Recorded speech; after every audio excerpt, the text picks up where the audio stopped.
അസ്സലാമു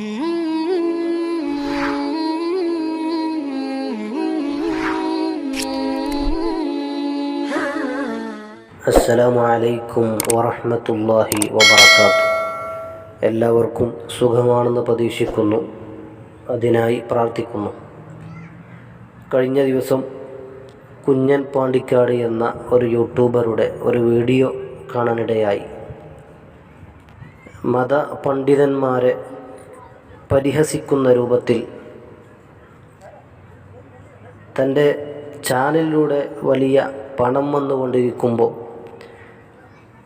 തൻ്റെ മതത്തെ പോലും മോശപ്പെടുത്തുന്ന രീതിയിൽ വീഡിയോ ഇട്ട് തുടങ്ങി. സമൂഹത്തിൽ ഇന്ന് പരിശുദ്ധ ദീനുൽ ഇസ്ലാമിൻ്റെ നിയമങ്ങളെ പഠിപ്പിച്ചു കൊടുക്കുന്ന, ഓർമ്മപ്പെടുത്തുന്ന പണ്ഡിതന്മാരെ പരിഹസിക്കുന്ന രൂപത്തിൽ വീഡിയോ പുറത്തിറക്കിയ അദ്ദേഹത്തിൻ്റെ ആ ഒരു നിലപാട്, ആ ഒരു പ്രവർത്തനം വളരെ മോശമായിട്ടുണ്ട് എന്ന് ഓർമ്മപ്പെടുത്താനും കൂടിയാണ് ഞാൻ ഈ വീഡിയോയിൽ വന്നിട്ടുള്ളത്.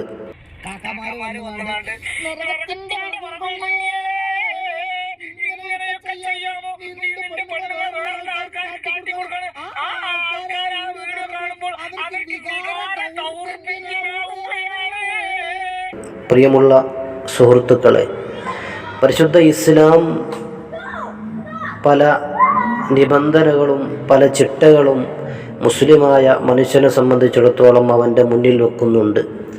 ഇത് വിശ്വാസികളെ മാത്രമാണ് ഓർമ്മപ്പെടുത്തുന്നത്. ഒരു ഭാര്യയ്ക്ക് ഇന്ന് പൊതുസമൂഹത്തിലേക്ക് ഇറങ്ങാൻ പറ്റുമോ പറ്റില്ലേ എന്നുള്ളത് അല്ല നമ്മളിവിടെ ചർച്ച ചെയ്യുന്നത്. വിശുദ്ധ ഇസ്ലാം ചില നിയമങ്ങൾ ഓർമ്മപ്പെടുത്തുമ്പോൾ, ചില നിബന്ധനകൾ ഓർമ്മപ്പെടുത്തുമ്പോൾ അത് പണ്ഡിതന്മാരിലൂടെയാണ് പരിശുദ്ധ ഇസ്ലാമിൻ്റെ നിയമങ്ങളും നിർദ്ദേശങ്ങളും ഓർമ്മപ്പെടുത്തിക്കൊണ്ടിരിക്കുന്നത്. ആ പണ്ഡിതന്മാർ വിശുദ്ധ ദീനിൻ്റെ നിയമങ്ങളെ ഓർമ്മപ്പെടുത്തുമ്പോൾ അതിനെ പരിഹസിക്കുന്ന രൂപത്തിലുള്ള പ്രവർത്തനം ഒരിക്കലും ഒരു മുസ്ലിമായ മനുഷ്യരിൽ നിന്ന് ഉണ്ടാവാൻ പാടില്ല. അത് ഞാൻ ഓർമ്മപ്പെടുത്തിയതുപോലെ ആ ഒരു വീഡിയോ കണ്ടപ്പോൾ വല്ലാത്ത വിഷമം തോന്നി.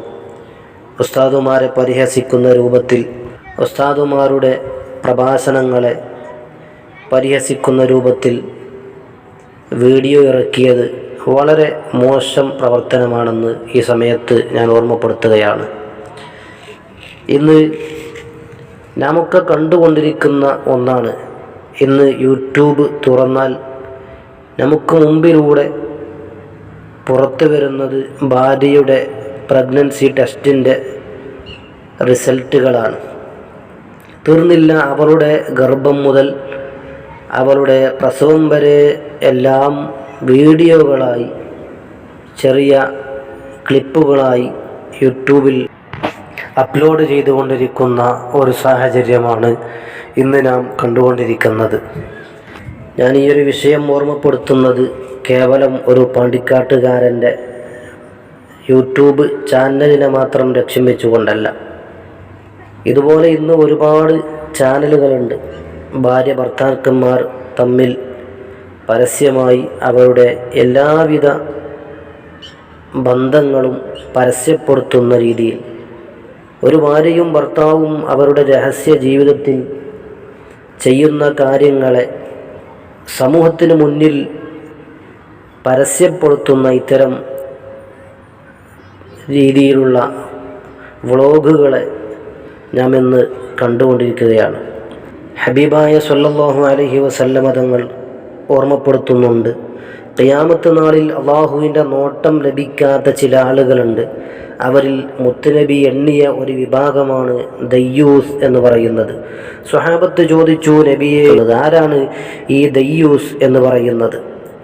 ഹബീബായ സ്വല്ലല്ലാഹു അലൈഹി വസല്ലമ തങ്ങൾ ഓർമ്മപ്പെടുത്തി, അല്ലദീ ലാ യുബാലി മൻ ദഖല അലാ അഹ്ലിഹി, സ്വന്തം ഭാര്യയുടെ കിടപ്പറയിൽ നിന്ന് ഏതെങ്കിലും ഒരുത്തൻ എണീറ്റു പോകുന്നത് കാണുമ്പോൾ അവൻ അതിനെ പ്രതികരിക്കാതെ, അതിനോട് ഒന്നും പറയാതെ നിൽക്കുന്നവനാണ് ദയ്യൂസ് എന്ന് ഹബീബ് മുഹമ്മദ് റസൂലുള്ളാഹി സ്വല്ലല്ലാഹു അലൈഹി വസല്ലമ തങ്ങൾ ഓർമ്മപ്പെടുത്തുകയാണ്. അതാണ് ഇന്ന് കണ്ടുകൊണ്ടിരിക്കുന്നതും. തൻ്റെ ഭാര്യയെയും തൻ്റെ പങ്ങന്മാരെയും തൻ്റെ ഉമ്മയെയും പരസ്യപ്പെടുത്തുന്ന ചാനലുകളാണ് നമുക്ക് മുമ്പിലുള്ളത്. അതിൻ്റെ മറ്റൊരു വശം പണ്ഡിതന്മാർ ഓർമ്മപ്പെടുത്തി, നമ്മുടെ സ്വന്തം ഭാര്യയെ കാഴ്ച വസ്തുവാക്കാൻ പാടില്ല.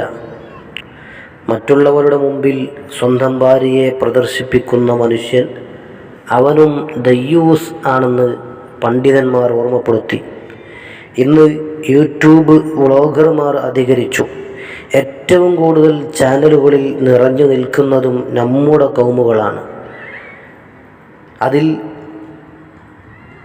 90% ആളുകളും അവൻ്റെ ഭാര്യയുടെ ഓരോ ചലനവും ഒപ്പിയെടുത്ത് പരസ്യപ്പെടുത്താനുള്ള ഓട്ടത്തിലാണ്.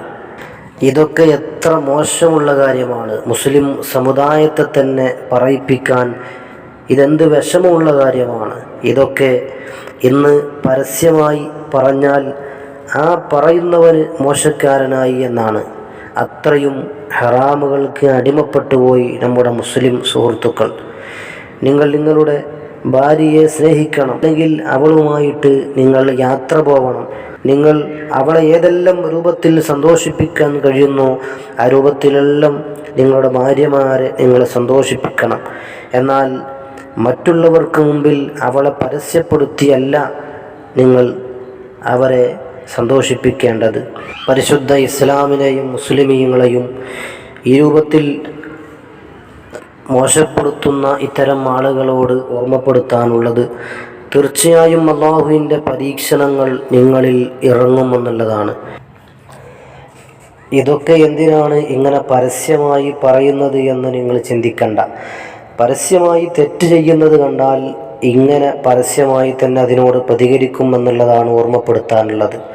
പണം വരുമ്പോൾ തൻ്റെ ഭാര്യയെ എങ്ങനെയും പ്രദർശിപ്പിക്കുന്ന ഇത്തരം മുസ്ലിം വ്ളോഗർമാരോട് പറയാനുള്ളത്, നിങ്ങൾ ഇത്ര അധപ്പതിച്ചു പോകാൻ പാടില്ല.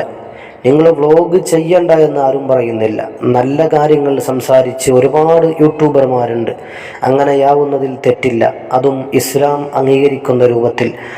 മറിച്ച് ഇന്ന് നാമൊക്കെ കണ്ടുകൊണ്ടിരിക്കുന്നത്, നേരം വെളുത്താൽ തൻ്റെ ഭാര്യയുടെ ഓരോ ചലനങ്ങളും ഒപ്പിയെടുക്കുന്നതാണ് നാമൊക്കെ കണ്ടുകൊണ്ടിരിക്കുന്നത്. അവരുടെ ഉണർച്ച മുതൽ അവരുടെ ഉറക്കം വരെയുള്ള എല്ലാം പിന്നിൽ നടന്ന് വീഡിയോ ചെയ്ത് പരസ്യപ്പെടുത്തുന്ന ഈ ഒരു സ്വഭാവം മാറേണ്ടതുണ്ട്. ഈ അടുത്ത് ഒരു അമുസ്ലിം സഹോദരനുമായി സംസാരിച്ചു കൊണ്ടിരിക്കുമ്പോൾ അദ്ദേഹം എന്നോട് ഓർമ്മപ്പെടുത്തുകയാണ്, ഉസ്താദെ, നിങ്ങളുടെ വിഭാഗക്കാരാണ് തൻ്റെ ഭാര്യയെ പരസ്യപ്പെടുത്തി വളരെ മോശമായ വീഡിയോകളൊക്കെ ഇന്ന് ചെയ്തുകൊണ്ടിരിക്കുന്നത്. ഇതിനെതിരിൽ ശക്തമായി പണ്ഡിതന്മാർ പ്രതികരിക്കേണ്ടതുണ്ട്. ഞാൻ ഈ പറഞ്ഞത് ഒരു അമുസ്ലിം സഹോദരൻ്റെ വാക്കുകളാണ്. എത്രത്തോളം മതപ്പതിച്ചു പോയിട്ടുണ്ട് നമ്മുടെ മുസ്ലിം സഹോദരിമാർ. പരിശുദ്ധ ഇസ്ലാമിനെ ഈ രൂപത്തിൽ മോശപ്പെടുത്തുന്ന ഇത്തരം ആളുകളെ സമൂഹത്തിൽ നിന്ന് മാറ്റി നിർത്തേണ്ടതുണ്ട്. ഈ രൂപത്തിൽ പ്രവർത്തനങ്ങൾ കണ്ടുകൊണ്ടിരിക്കുമ്പോൾ മഹല്ലുകളിൽ നിന്ന് അവരെ മാറ്റി നിർത്തേണ്ടതുണ്ട്. വിശുദ്ധ ഇസ്ലാമിനെ പരിഹസിക്കുന്ന രൂപത്തിൽ വിശുദ്ധ ഇസ്ലാമിൻ്റെ നിയമങ്ങളെ കാറ്റിൽ പറത്തുന്ന ഇത്തരം പ്രവർത്തനങ്ങൾ ചെയ്യുന്നവരെ നാം പരിശുദ്ധ ദീനിൻ്റെ നിലപാടുകൾക്കുള്ളിൽ കൊണ്ടുവരൽ അനിവാര്യമാണ്. നിങ്ങൾ നിങ്ങളുടെ ഭാര്യമാരെ സന്തോഷിപ്പിക്കണ്ട എന്ന് പറയുന്നില്ല. ഭാര്യമാരുമായി നിങ്ങൾ യാത്ര പോകണം, അവരെ സന്തോഷിപ്പിക്കണം എന്ന് തന്നെയാണ് ഓർമ്മപ്പെടുത്താനുള്ളത്. സീറൂ ഫിൽ അർള്, നിങ്ങൾ യാത്ര പോകണം എന്ന് തന്നെയാണ് അല്ലാഹു തആല നമ്മെ പഠിപ്പിച്ചത്. പക്ഷേ അത് അല്ലാഹു ഇഷ്ടപ്പെടുന്ന രൂപത്തിലാകണം, വിശുദ്ധ ഇസ്ലാമിന് എതിരായ രൂപത്തിലാവാൻ പാടില്ല. ഞാനത് ഓർമ്മപ്പെടുത്തുന്നത് കുഞ്ഞാൻ പാണ്ടിക്കാടിനെ ഉദ്ദേശിച്ച് മാത്രമല്ല. ഇത്തരം ഒരുപാട് മുസ്ലിം വ്ളോഗർമാരുണ്ട്. തൻ്റെ ഭാര്യമാരെ പരസ്യപ്പെടുത്തുന്ന ആ ഒരു രീതിയിൽ നാം മാറ്റിയെടുക്കേണ്ടതുണ്ട്. നമ്മുടെ ചാനലുകൾ ഒരിക്കലും വളർന്നു വരുന്ന സമൂഹത്തെ തെറ്റിലേക്ക് നയിക്കാനുള്ളതാവാൻ പാടില്ല. എത്രയോ നല്ല യൂട്യൂബർമാരുണ്ട്. തൻ്റെ ചാനലുകളെ വെച്ച് ഒരുപാട് പാവങ്ങൾക്ക് തണലേകുന്ന ഒരുപാട് കൂട്ടുകാരുണ്ട്. ഞാൻ ഈ പറഞ്ഞ പാണ്ടിക്കാട് കുഞ്ഞാൻ എന്ന അദ്ദേഹത്തിൻ്റെ പല വീഡിയോകളും കണ്ടിട്ടുണ്ട്. സമൂഹത്തിന് ഉപകാരമുള്ള പല വീഡിയോകളും അദ്ദേഹം ചെയ്തിട്ടുണ്ട്. സമൂഹത്തിൽ താഴ്ന്ന പാവപ്പെട്ട ഒരുപാട് ആളുകൾക്ക് അദ്ദേഹം തണലേകിയത് ഞാൻ കണ്ടിട്ടുണ്ട്. അല്ലാഹു സുബ്ഹാനഹു വ തആല അതിനുള്ള പ്രതിഫലം അവർക്ക് നൽകട്ടെ എന്ന പ്രാർത്ഥനയും നമുക്കുണ്ട്. എന്നാൽ ഈ രീതിയിലുള്ള പരിശുദ്ധ ഇസ്ലാമിനെ മോശപ്പെടുത്തുന്ന അല്ലെങ്കിൽ പണ്ഡിതന്മാരെ പരിഹസിക്കുന്ന ചില പ്രവർത്തനങ്ങൾ അവരിൽ കണ്ടതുകൊണ്ടാണ് ഞാൻ ഈ സമയത്ത് പ്രതികരിച്ചത്. എന്നല്ല, ഇന്ന് പലപ്പോഴും പ്രതികരിക്കണമെന്ന് തോന്നിയ വിഷയം ഞാൻ ഓർമ്മപ്പെടുത്തി. ഭാര്യയെ സമൂഹത്തിനു മുന്നിൽ പ്രദർശന വസ്തുവാക്കുന്ന ആ ഒരു സ്വഭാവം മാറ്റിയെടുക്കേണ്ടതുണ്ട്. ഒരുപാട് മുസ്ലിം സുഹൃത്തുക്കളാണ് ഇതിൽ മുന്നിൽ നിൽക്കുന്നത്. അത് മാറേണ്ടതുണ്ട്. മുസ്ലിം സമൂഹത്തിനെ അടിച്ചമർത്തുന്ന ഇത്തരം സ്വഭാവങ്ങൾ ഒരിക്കലും മുസ്ലിമീങ്ങളിൽ നിന്നുണ്ടാവാൻ പാടില്ല. നമ്മുടെ ചാനലുകളിലൂടെ സമൂഹത്തിന് ഉപകാരമുള്ള കാര്യങ്ങൾ ചെയ്യട്ടെ. നമ്മുടെ മക്കൾ ഇതെല്ലാം കണ്ട് വളർന്നു വരുന്നവരാണ്. ചെറിയ മക്കൾ പോലും ഇന്ന് യൂട്യൂബ് തുറക്കുന്നവരാണ്. ഈ യൂട്യൂബ് ചാനലുകൾ തുറക്കുന്ന സമയത്ത് കാണുന്ന ഉമ്മമാരായ വലിയ വലിയ സ്ത്രീകൾ അവർ അഴിഞ്ഞാടുന്നതാണ്. അവരുടെ ഡാൻസുകളാണ്, മറ്റുള്ള ഭർത്താവിൻ്റെ കൂടെയുള്ള മറ്റ് അഴിഞ്ഞാട്ടങ്ങളാണ് ചെറിയ മക്കൾ കണ്ടുകൊണ്ടിരിക്കുന്നത്. ഈ മക്കൾ ഇത് കണ്ടാണ് വളർന്നു വരുന്നത്. ഈ മക്കൾക്ക് വഴികാട്ടികളാവേണ്ട മാതാപിതാക്കൾ തന്നെ ഇത്തരം തെറ്റുകളിലേക്ക് വഴി കാണിച്ചു കൊടുക്കുമ്പോൾ അതെല്ലാം എത്ര മോശമുള്ള കാര്യമാണെന്ന്, എത്ര പരിഹാസ്യമാണെന്ന് നാം ചിന്തിക്കേണ്ടതുണ്ട്. റബ്ബ് നല്ലത് ചെയ്യാനും നല്ലത് പ്രവർത്തിക്കാനും നമുക്ക് തൗഫീഖ് നൽകുമാറാവട്ടെ എന്ന പ്രാർത്ഥനയോടെ അസ്സലാമു അലൈക്കും വറഹ്മത്തുള്ളാഹി വബറകാതുഹു.